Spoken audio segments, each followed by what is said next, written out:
Donc ma première action quand on m'a annoncé mon diagnostic, je me souviens, j'en discutais avec un psychologue de chez Ginkgo et en fait je lui ai dit bah en fait c'est cool, je vais avoir du temps pour moi.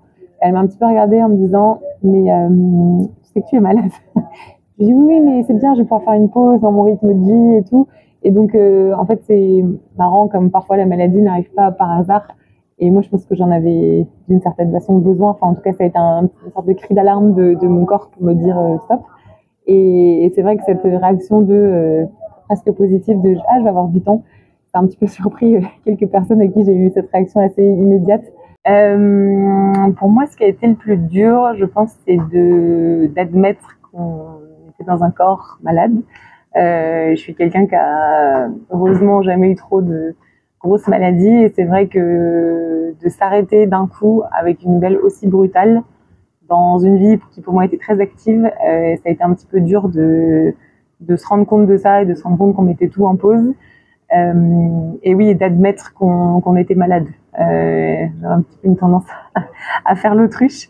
Et ça a été vraiment d'admettre ça et de se rendre compte en fait de la gravité du diagnostic, même s'il était plutôt rassurant d'une certaine façon pour mon cas.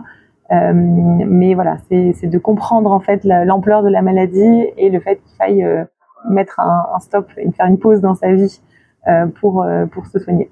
Déjà, j'ai été accompagnée par une super psychologue de chez Ginkgo qui m'a aidée aussi à normaliser en fait cette réaction.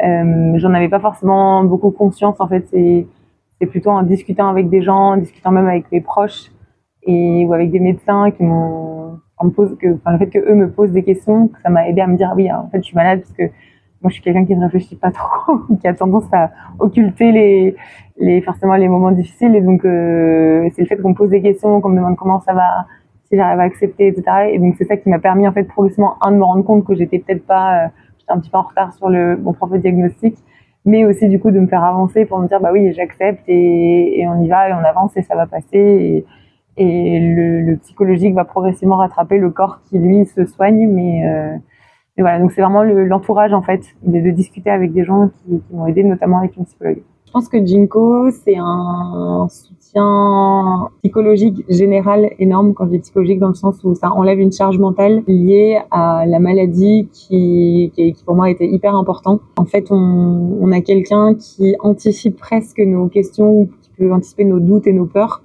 et qui a tout de suite une réponse, ou en tout cas une forme de réponse pour nous accompagner sur ces problématiques-là. Et donc, pour moi, ça a été une forme de tranquillité. En fait, ça m'a vraiment apporté de la tranquillité dans mon parcours de soins. Et ça m'a permis vraiment de me focaliser sur l'essentiel, c'est-à-dire aller à l'hôpital, faire une chimio, retourner à la maison, dormir, recommencer, etc. Et donc, on n'est pas... en fait, les pensées parasites et la charge mentale parasitaire qui peut être liée à comment je fais pour aller mieux sur ça, pour mieux manger, etc. En fait, les réponses, elles étaient là tout de suite. Et donc, ça soulage, ça tranquillise et ça soulage de cette charge mentale qui peut être un peu parasitaire sur ce type de maladie. Non, merci Ginkgo et merci à toutes les personnes qui font de ce service bien plus qu'un service.